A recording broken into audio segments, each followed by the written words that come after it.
Dear students, कल हम लोगों ने समुच्चय के बारे में स्टडी हमने किया था और समुच्चय में भी हमने समुच्चय के प्रकार के बारे में स्टडी हम कर रहे थे। तो हमने कल रिक्त समुच्चय क्या होता है ये पढ़ा था, परिमित समुच्चय क्या होता है ये पढ़ा था, और ये अपरिमित समुच्चय क्या होता है ये पढ़ा था। हमने एक चीज़ और स्टडी की थी कि किसी समुच्चय की कोटि क्या होती है, यानी कि किसी समुच्चय का ऑर्डर क्या होता है। ये हम जो है ये पढ़ चुके हैं। आगे जो है हम देखने वाले हैं समुच्चय के यानी प्रकार ही पढ़ रहे हैं अभी। तो उसमें एक अगला जो प्रकार आता है वो है तुम्हारा समान समुच्चय। समान समुच्चय तो देखिए ये क्या है, ये तुलनात्मक समुच्चय है ये, यानी कि दो समुच्चय में हम तुलना करते हैं। तो दो समुच्चय, मान लो कोई ए और बी दो समुच्चय हैं, तो हम कहेंगे दो समुच्चय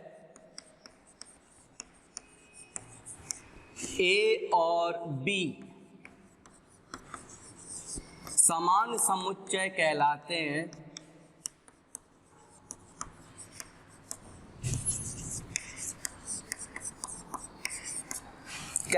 हैं। यदि नंबर 1 एन ए बराबर एन बी। आपको ये मतलब मैंने पिछली वीडियो में बता दिया था। इसका मतलब क्या है, ए समुच्चय की कोटि बराबर होनी चाहिए बी समुच्चय की कोटि। दूसरा, दूसरी कंडीशन क्या है, ये पहली कंडीशन, ठीक है। और दूसरी कंडीशन है कि ए समुच्चय के अवयव जो हैं वही बी समुच्चय के अवयव होने चाहिए, ठीक है। जैसे मान लो मैंने कह दिया ए इक्वल्स टू, मैंने यहाँ पे कह दिया 2, 3 एंड 5, ये ए समुच्चय है। और दूसरा मैंने बी समुच्चय ले लिया 5, 2 एंड 3। यहाँ पे हम ये कह सकते हैं कि समुच्चय ए की जो कोटि है वो कितनी है, 3 है। और समुच्चय बी की कोटि कितनी है, वो भी 3 है। और समुच्चय ए के जो अवयव हैं वही समुच्चय बी के अवयव हैं, ठीक है। यही हमारी दूसरी कंडीशन थी कि समुच्चय ए के अवयव समुच्चय बी के अवयव होने चाहिए, ठीक है। तो हम ये कह सकते हैं कि जो है इनके अवयव भी समान हैं और समुच्चयों की कोटि भी समान है। ऐसे समुच्चयों को हम समान समुच्चय कहते हैं, ठीक है। अब आगे है अगला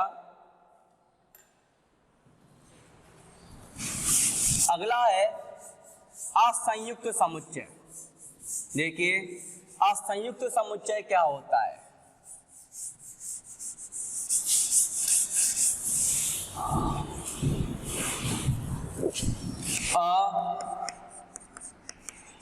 असंयुक्त समुच्चय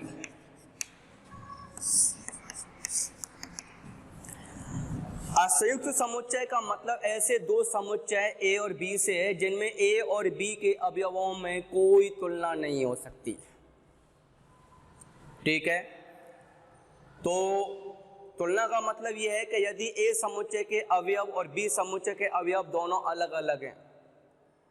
उदाहरण के तौर पे हमने समुच्चय ए ले लिया, 11वीं कक्षा के सभी लड़कों का समूह, ठीक है। और दूसरा बी समुच्चय ले लिया 11वीं यानी कक्षा की सभी लड़कियों का समूह। तो ये जो ए समुच्चय है लड़कों का समूह और जो बी समुच्चय है लड़कों का समूह, इनमें कोई तुलना नहीं हो सकती, ठीक है। यानी कि हम ये कह सकते हैं, कहने का मतलब ये है कि ये समुच्चय के अवयव अलग हैं, ये समुच्चय के अवयव यानी डिफरेंट हैं। ऐसे समुच्चय जिनके अवयव डिफरेंट हों, ठीक है, उन्हें हम कहते हैं असंयुक्त समुच्चय। तो देखिए समुच्चय ए और बी असंयुक्त समुच्चय कहलाते हैं।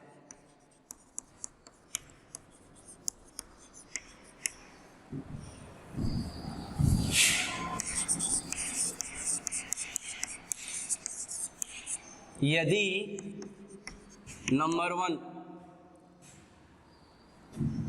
दोनों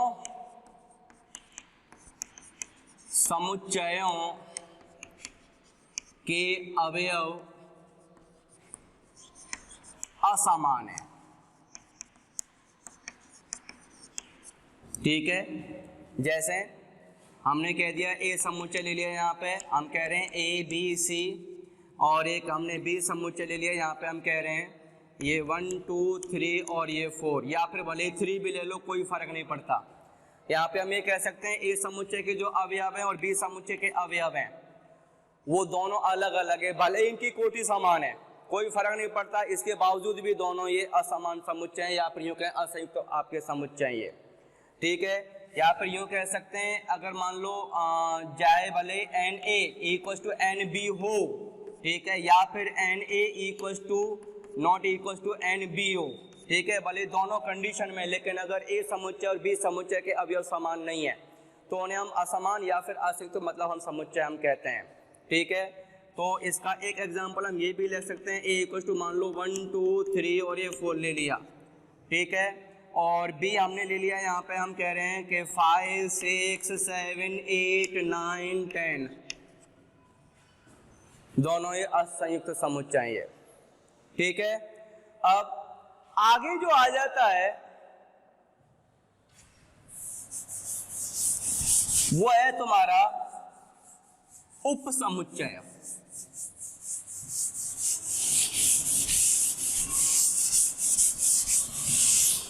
तो देखिए अब उप समुच्चय,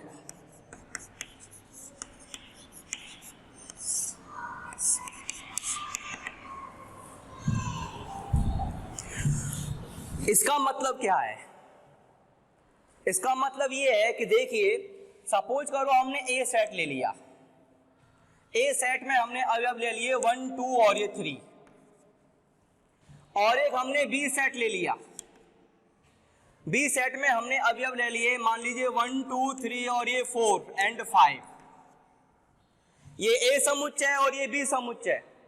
यहां पे हम ये कह सकते हैं एन ए की वैल्यू कितनी है, ये 3 है, और एन बी की value that is 5, N A 3 यानी कि ए समुच्चय में अवयवों की संख्या कितनी है 3, और एन बी का इक्वल टू 5 का मतलब क्या है कि बी समुच्चय में अवयवों की संख्या 5 है।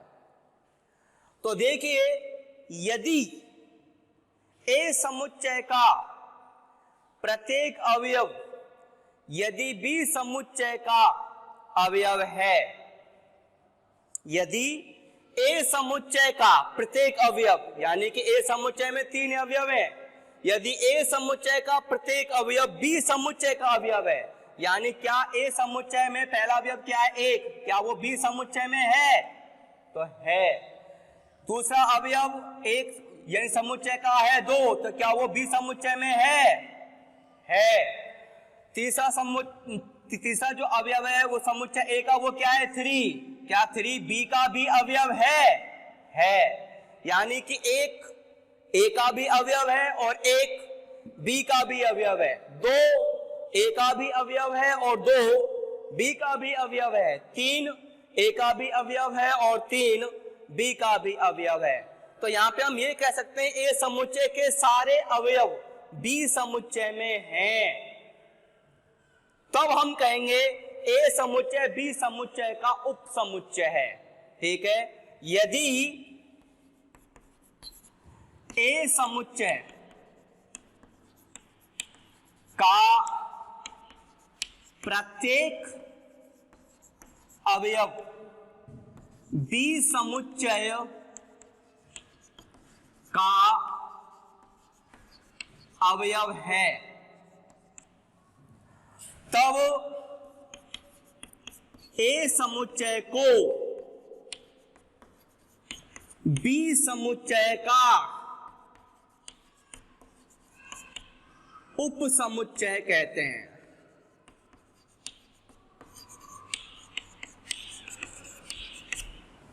ठीक है, यदि ए समुच्चय का प्रत्येक अवयव यदि बी समुच्चय का अवयव है, ठीक है, प्रत्येक अवयव यदि बी समुच्चय का अवयव है, तब हम ए समुच्चय को बी समुच्चय का उपसमुच्चय कहेंगे। यहाँ पे ए समुच्चय के सभी अवयव बी समुच्चय के अवयव हैं, इसलिए हम यहाँ पे ये कह देंगे कि ए बी का उप समुच्चय है। ठीक है, इसको हमने कैसे कह दिया, ऐसे कह दिया। क्या ए बी का उपसमुच्चय क्यों कह रहे, क्योंकि ए का प्रत्येक अवयव बी में है। ठीक है, इसको हम गणित की भाषा में कैसे कह सकते हैं, इसका सिंबल होता है क्या, ए उपसमुच्चय है बी का। ये जो सिंबल है ये उपसमुच्चय का है। ठीक है, यानी ए के सभी अवयव बी समुच्चय में हैं। ठीक है ना, तो यहां पे हम ये कह सकते हैं कि ए में जितने भी अवयव वो सारे बी में ऑलरेडी उपस्थित हैं, इसलिए ए बी का उपसमुच्चय है। ठीक है, दूसरी बात, यहां पे देख सकते हैं कि बी में आपके 5 अवयव हैं और ए में आपके 3 अवयव हैं।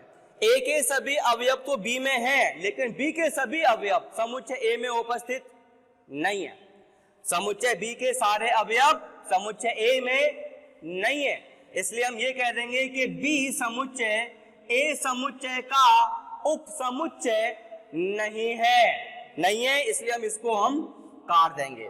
क्यों, पहले जो सिंबल बनाया था वो सिंबल था किसका, यानी उपसमुच्चय होने का। अब इसको काट दिया, इसका मतलब क्या है कि बी समुच्चय ए समुच्चय का उपसमुच्चय नहीं है।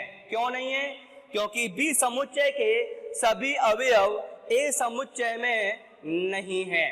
ठीक है, तो देखिए एक और ले लेते हैं हम कुछ एग्जांपल।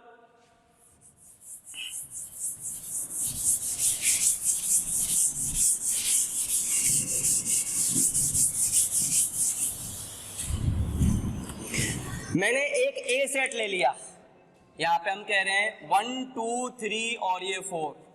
यहाँ पे बी सेट ले लिया, यहाँ पे हम कह रहे हैं 2 एंड ये 5 6 7। ठीक है, तो क्या ए बी का उपसमुच्चय है या बी ए का उपसमुच्चय है? तो देखिए यहाँ पे हम ये कह सकते हैं कि इस ए समुच्चय में एक अवयव 2 है जो कि बी में है, जबकि उप समुच्चय की परिभाषा यह थी कि यदि एक समुच्चय के सभी अवयव यदि दूसरे समुच्चय में उपस्थित हैं तो पहला समुच्चय दूसरे समुच्चय का उप समुच्चय बन जाएगा। यहाँ पे ना तो ए समुच्चय के सभी अवयव बी में हैं, ना ही बी समुच्चय के सभी अवयव समुच्चय ए में हैं, इसलिए ना तो ए बी का उप समुच्चय है और ना ही बी समुच्चय ए समुच्चय का उप समुच्चय है। क्यों नहीं है, क्योंकि सभी अवयव एक दूसरे में उपस्थित हैं ही नहीं। लेकिन हम ये कह सकते हैं कि ए समुच्चय खुद का उपसमुच्चय है। क्यों, यहाँ पे हम ये कह सकते हैं ए समुच्चय के सभी अवयव खुद ए समुच्चय में उपस्थित है, इसलिए हर कोई समुच्चय स्वयं का उपसमुच्चय होता है। हर कोई समुच्चय, कोई भी समुच्चय हो वो स्वयं का उपसमुच्चय जरूर होगा, इसलिए चाहे ये ए है या बी है, यहाँ पे हम कहेंगे बी भी स्वयं का उपसमुच्चय है। यानी प्रत्येक समुच्चय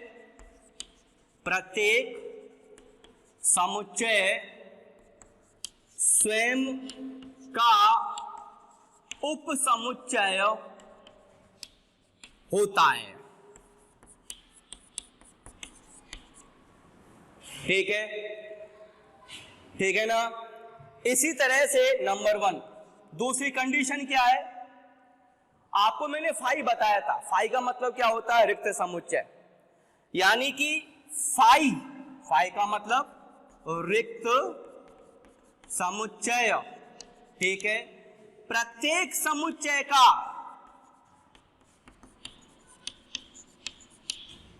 उपसमुच्चय होता है। उपसमुच्चय होता है।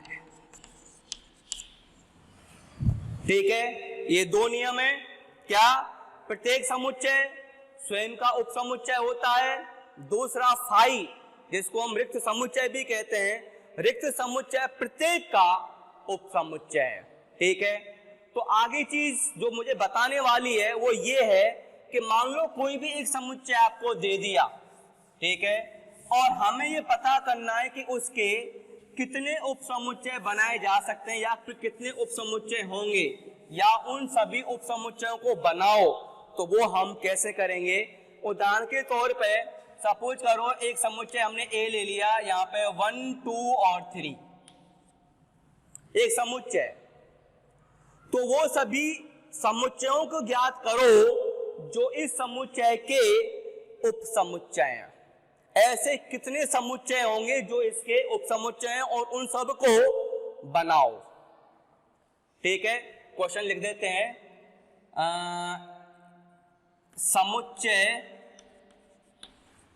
ए के उपसमुच्चयों को ज्ञात कीजिए। ठीक है, तो देखिए सबसे पहले ध्यान देने वाली बात क्या है? नंबर 1, यदि किसी समुच्चय में अवयवों की संख्या n है, तब उस समुच्चय के उपसमुच्चयों की संख्या 2 की घात n होगी। जहां पे n, ध्यान देना, n बिलोंग्स टू प्राकृत संख्या है।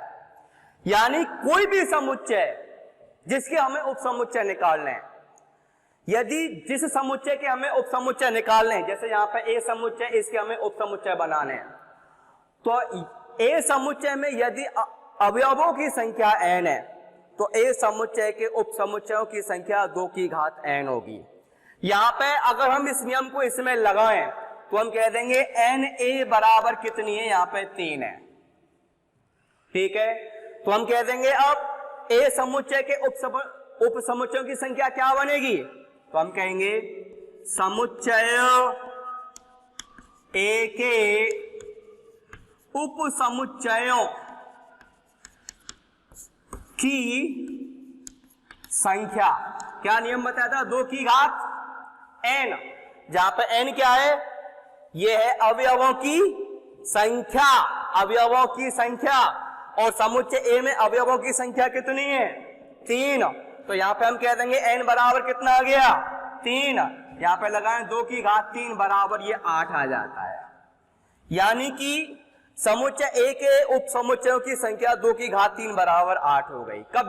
कभी भी हमें उपसमुच्चय की संख्या ज्ञात करनी है तो उसके लिए सूत्र है 2 की घात n, जिसमें n का मतलब है अवयवों की संख्या, उस समुच्चय के अवयवों की संख्या।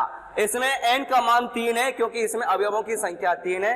हमने n का मान यहां पर रखा, 2 की घात 3 बराबर 8 होता है। इसका मतलब यह है इस समुच्चय के 8 उपसमुच्चय होंगे। कौन कौन से होंगे हमें यह पता करना है। तो देखिए अब हम यहां पे उपसमुच्चय लिख लेते हैं। ठीक है, तो देखिए नंबर 1, अभी मैंने आपको 2 नियम बताए थे कि प्रत्येक समुच्चय स्वयं का उपसमुच्चय होता है, नंबर 1, और दूसरा बताया था कि फाई प्रत्येक समुच्चय का उपसमुच्चय होता है। तो आप पहले तो इनको लिख ही दीजिए। क्या? पहला हो गया फाई, दूसरा क्या हो गया? ये खुद ये समुच्चय 1, 2, 3। ठीक है, अब आप एक काम करो, इनके उपसमुच्चय बनाने के लिए, ठीक है, पहले आप इन तीनों, इसमें 3 अवयव हैं, तीनों को आप घर से बाहर निकाल दो। तो घर क्या हो गया? खाली, तो वो तुम्हारा फाई समुच्चय। फिर इनको बारी बारी करके एक एक यानी अवयव को बुलाओ एक एक करके। तो पहला क्या आएगा? पहला आ जाएगा यहां पे 1, फिर दूसरा अवयव आएगा दैट इज 2, फिर तीसरा अवयव आएगा दैट इज 3। चलिए एक एक करके इन तीनों को बुला लिया। अब 2-2 करके बुलाते हैं, यानी कि 3 हमने जो बाहर भेजे उनमें से तीनों में से 2-2 यानी करके अंदर बुलाते हैं। तो अगला क्या बनेगा? ये बनेगा दैट इज 1, 2, या फिर 2, 3, या फिर 1 3, चलिए 2 2 यानी करके बुला लिए। अब हम एक काम करते हैं, इन तीनों को एक साथ बुला लेते हैं। तो तीनों को एक साथ मतलब बुलाएंगे तो हमारा क्या बन जाएगा, 1 2 3। ठीक है, ये सब क्या बन गए, ये इस समुच्चय के उप समुच्चय बन गए। कितने बनने चाहिए, 8। चेक कर लेते हैं, 1 2 3 4 5 6 7 8। ये जो है ये सभी समुच्चय हैं, ये सभी क्या है, समुच्चय है, जो कि इस समुच्चय के उप समुच्चय हैं। तो देखिए ये इसका उप समुच्चय है, ये भी इसका उप समुच्चय है, ये भी इसका उप समुच्चय है, और ये भी इसका उप समुच्चय। उप समुच्चय क्यों है, क्योंकि इन सभी समुच्चयों का प्रत्येक अवयव इस समुच्चय में उपस्थित है, इसलिए हम ये कह सकते हैं कि ये सभी इस समुच्चय के उप समुच्चय हैं। ठीक है, एक बात ध्यान देने वाली विशेष बात यह है कि जैसे कि हम ये कह रहे हैं कि अपने आप में फाई क्या है, एक रिक्त समुच्चय है, तो क्या ये भी अपने आप में रिक्त समुच्चय होगा, नहीं, ये रिक्त समुच्चय नहीं है, ये एक समुच्चय है जिसमें कि अवयव एक फाई है। इस समुच्चय का एक अवयव फाई है और इसका मतलब है रिक्त समुच्चय। इस बात को विशेष ध्यान देना है। यहाँ पे इन दोनों में समानता नहीं है, ये चीज अलग है, ये चीज अलग है। ये रिक्त समुच्चय है और ये एकल समुच्चय है जिसमें एक अवयव फाई है। तो माय डियर, आज मैंने आप लोगों को उप समुच्चय के बारे में बताया, उप समुच्चय कैसे बनाते हैं मैंने आपको ये बता दिया। ठीक है, उस उप समुच्चय की संख्या ज्ञात करने के लिए जो है सूत्र को हमें कैसे लगाना है ये मैंने आपको बता दिया। तो और दूसरी बात मैंने आपको बताया कि फाई में यानी कि रिक्त समुच्चय और एकल समुच्चय में क्या फर्क हो सकता है। ठीक है ना, जैसे कि मैंने अभी लिया था फाई का। तो इन सब विशेष बातों का ध्यान देते हुए कल जो हम अपनी पढ़ाई करेंगे वो हम समुच्चयों के ऊपर संक्रियाओं को स्टडी करेंगे। ठीक है, धन्यवाद।